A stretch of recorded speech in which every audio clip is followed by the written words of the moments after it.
Hello दोस्तों, कैसे हैं आप सब। आशा करती हूँ सब अच्छे होंगे। आज की कहानी है लेन देन। मनोज की चाय की गुमटी रेंग रेंग कर चल रही थी। घर का खर्च चलाना भी मुश्किल था। उसी में 5 लोगों का पेट पालना था। अपने एक खास ग्राहक के कहने पर मनोज ने गुमटी पर शराब के पाउच भी रखने शुरू कर दिए। 2-4 ग्राहकों को बता भी दिया। फिर क्या था, चाय के बहाने पाउचों की बिक्री बढ़ती चली गई। थानेदार को यह बात पता चली तो वह 2 हवलदारों को लेकर गुमटी पर आ धमका और रोज के 400 रुपये कमीशन मांगने लगा। मनोज हाथ जोड़कर गिड़गिड़ाया, साहब मैं रोज 400 रुपये नहीं दे पाऊंगा। हाँ, हर महीने इतने रुपए थाने में पहुंचा दिया करूंगा। तू मुझे 400 रुपये की भीख देगा? कहकर थानेदार ने उसे एक लात मारी और चिल्लाया, खुले आम दारू बेचता है और मुझे 400 रुपये का थूक चाटने को कहता है। मनोज की पत्नी शीला ने दौड़कर उसे उठाया और थानेदार से बोली, हमें माफ़ कर दीजिए सरकार, हम दारू का धंधा ही छोड़ देंगे। तू दारू का धंधा छोड़ देगी तो हमारी आमदनी कैसे होगी? तू दारू बेचेगी और रुपए के साथ सज संवर कर मेरे पास आएगी। कहते हुए थानेदार ने एक आंख दबाई। तभी मनोहर की 15, 13 और 9 साल की 3 बेटियां स्कूल से छुट्टी होने के बाद बस्ता टाँके वहां आ गई। मनोज की बड़ी बेटी प्रिया, जो 9वीं क्लास में पढ़ रही थी, को समझने में देर न लगी। वह बोली, पापा मैंने मना किया था ना कि दारू मत बेचो। देखो आज पुलिस ही गई, हमारी इज्जत गई ना। कहते कहते उसका गला भर आया। ताज़ा गुलाब की तरह खिली खिली है तेरी बेटी। आज रात इसे मेरे क्वार्टर पर 10 पाउच के साथ भेज देना। कहते हुए थानेदार की आंखों में गुलाबी रंगत छा गई। नहीं साहब, मैं इसे नहीं भेजूंगा, मनोज बोला। इतना सुनते ही थानेदार ने एक तमाचा मनोज को रसीद कर दिया। रात को 8 बजे तेरी बेटी थाने में पहुंच जानी चाहिए, नहीं तो समझ लेना कि कल मैं तेरा क्या हाल होगा। कहते हुए उसने दूसरा तमाचा उठाया। तभी एकाएक प्रिया बोली, सर मैं आने के लिए तैयार हूँ। बेटी यह तू क्या कह रही है? यह सुनकर मनोज के होश उड़ गए। पापा आप डरिए मत, सर कल से मेरे इम्तिहान शुरू है, मैं अगले हफ्ते आ जाऊंगी। आप कहेंगे तो मैं अपनी 2-3 सहेलियों को भी साथ ले आऊंगी, वे सब तो मुझसे भी ज़्यादा खूबसूरत है। थानेदार ने खुशी से झूमते हुए एक आंख दबाई। फिर वह मनोज से बोला, तेरी बेटी कितनी समझदार है। इसके बाद थानेदार वहां से चला गया। बेटी तूने उस नीच के साथ यह कैसा सौदा कर लिया? अपने साथ सहेलियों की भी जिंदगी बर्बाद करेगी। कहते हुए माँ शीला बहुत डर गई थी। आप लोग शांत रहिए, मुझे जैसा करना होगा मैं वैसा ही करूँगी। कहकर प्रिया बस्ता लिए घर चली गई। प्रिया ने इस बारे में अपनी सहेलियों से बात की तो वे सभी राजी हो गई। वादे के मुताबिक अगले हफ्ते ही प्रिया दारू और 400 रुपये लेकर थाने पहुंच गई। थानेदार ने पूछा, तुम्हारी सहेलियां किधर है? 2-4 नहीं, बल्कि वे तो 8-10 है। वे सब टेकरी के पास है। किसी ने आपको इस थाने में इतनी सारी लड़कियों के साथ कुछ उल्टा सीधा करते देख लिया तो आपकी तो लुटिया ही डूब जाएगी। इसलिए मैंने उन सबको यहाँ से कुछ दूर रखा है सर। प्रिया थानेदार के कान में धीरे से फुसफुसाई। हम कड़ैया गांव चले, वहाँ पुराने बरगद के पास एक खंडरनुमा मकान है, वहाँ ज़्यादा ठीक रहेगा। हाय प्रिया, मैं तो खुशी के मारे मर जाऊँ। कहकर थानेदार ने उसके गुलाबी गाल मसल दिए और बोला, तू तो बड़ी समझदार है, चल वहीं चलते हैं। थानेदार वह हवलदार के भरोसे थाना छोड़कर प्रिया के साथ अपनी जीप से कुछ दूरी पर टेकरी के पास गया। वहाँ प्रिया की ही उम्र की 8-10 लड़कियों को जींस टॉप में खड़ी देख थानेदार की लाल टपकने लगी। ऐसे गुलाब के फूलों के सामने ये क्या चीज़ है? उसने जेब से रुपए निकालकर प्रिया को लौटा दिए। हाँ, दारू तो मैं ज़रूर पीऊँगा, प्रिया ने कहा तो सारी लड़कियां जीप में बैठने लगी। तभी 14-15 लड़के वहां आ धमके। यह नज़ारा देखकर लड़के ने प्रिया को घूरते हुए पूछा, प्रिया तुम सब थानेदार साहब के साथ कहाँ जा रही हो? विकास, हम कड़ैया गांव में ट्रेनिंग के लिए जा रहे हैं। आए दिन लड़कियों के साथ उल्टी सीधी घटनाएं रही है, इसलिए थानेदार साहब ने कहा है कि वे हम सबको कराटे सिखाएंगे। हाँ हाँ, थानेदार झट से बोला। ताकि उसकी चोरी पकड़ी ना जाए।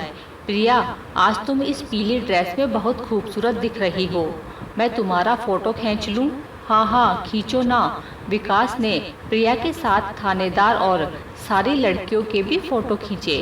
थानेदार गाड़ी स्टार्ट कर पसीना पोंछते हुए बोला, मैं तो डर ही गया था। अच्छा हुआ कि तुमने एन मॉक ट्रेनिंग की बात कह दी, नहीं तो मैं तो काम से गया था। थानेदार के बगल में बैठी प्रिया और बाकी लड़कियां मुस्कुरा दी। कड़ैया गांव 10 किलोमीटर दूर था। थानेदार घूंट घूंट दारू पीते हुए आगे टंगे आईने में लड़कियों को देख मदहोश हुए जा रहा था। वह बहुत तेज गाड़ी चला रहा था ताकि जल्दी कड़ैया गांव पहुंचे। सर सर, गाड़ी रोकिए, प्रिया इतराते हुए बोली। थानेदार ने झट से ब्रेक मारा और पूछा, यहाँ गाड़ी क्यों रुकवाई? फिर उसने चारों तरफ नज़र दौड़ाई। वह एकदम सुनसान जंगल था। दूर दूर तक बड़े बड़े पेड़ दिखाई दे रहे थे। कड़ैया गांव अभी 4-5 किलोमीटर दूर था। सर, आगे जाने से क्या फ़ायदा? जो काम वहाँ हो सकता है, क्या वह यहाँ नहीं हो सकता? प्रिया ने थानेदार की लाल लाल आंखों में झांकते हुए कहा। कितना मस्त मौसम है, हल्की हल्की धूप, ठंडी ठंडी बहती हवा, घने पेड़, आप और हम सब तितलियाँ, मुझसे ज़्यादा तुम बेकरार हो। थानेदार ने सीना फुलाकर कहा, चलो यहीं उतरते हैं। सभी जीप से उतर गए। थानेदार के साथ चिकनी चुपड़ी बातें करते हुए सारी लड़कियां आगे बढ़ रही थी। प्रिया थानेदार को एक एक पाउच दारू थमाते जा रही थी। वह पाउच के कोने को दांत से काट कर गटागट शराब पीता जा रहा था। सर, अपने कपड़े उतारिए, जींस वाली एक लड़की ने इतना कहकर थानेदार के गाल सहला दिए। लड़कियों के नशे में अंधे थानेदार ने रिवॉल्वर उसे थमाकर अपनी खाकी वर्दी खोलकर हवा में उछाल दी। प्रिया ने उसे एक पेड़ के सहारे खड़ा कर दिया। सर, आप कितने खूबसूरत हैं, काश आप जैसे से मेरी शादी होती। वह खूब मीठी मीठी बातें बोलती गई।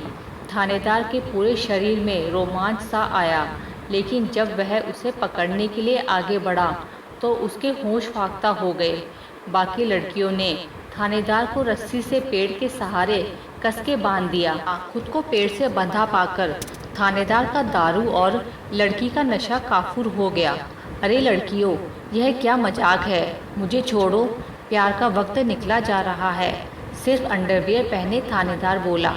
सारी लड़कियां खिलखिला हंस पड़ी।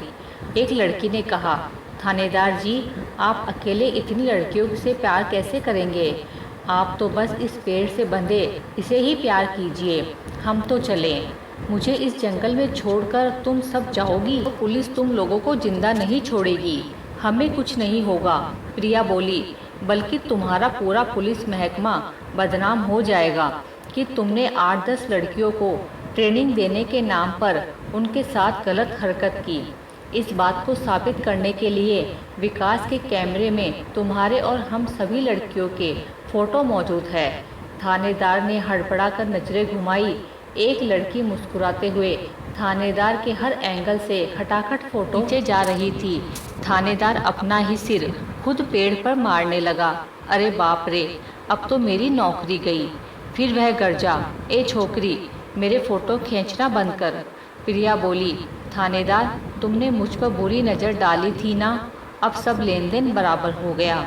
मैंने पापा को दारू बेचने से मना कर दिया और उन्होंने बेचनी भी बंद कर दी, मगर फिर भी तुमने उनको या दूसरे ठेले गुमटी और रेहड़ी वालों को परेशान किया। उनकी बीवी बेटी या माँ बहन पर बुरी नज़र डाली तो तुम्हारी हवा में लहराती वर्दी वाली और ये सब तस्वीरें हर अखबार में छप जाएगी।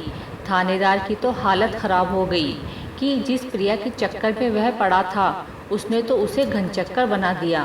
थानेदार बोला, मेरी माँ, ऐसा गजब मत करना, मैं तुम्हारी हर बात मानूंगा, मेरी इज्जत बख्श दे। उल्टे मैं तुम्हें हर हफ्ते कमीशन दिया करूँगा, पर मेरा फ़ोटो अखबार में मत छपवाना।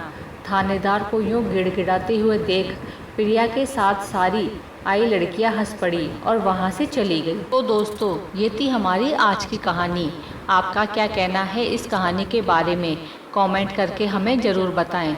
वीडियो को लाइक कर दीजिए और इसी तरह की कहानियाँ लगातार देखने के लिए चैनल को सब्सक्राइब करके घंटी को दबाकर ऑल पर सेट कर लीजिए ताकि आने वाली वीडियो का नोटिफिकेशन आपके पास तुरंत पहुंचे। मिलती हूँ अगली वीडियो में, तब तक के लिए धन्यवाद।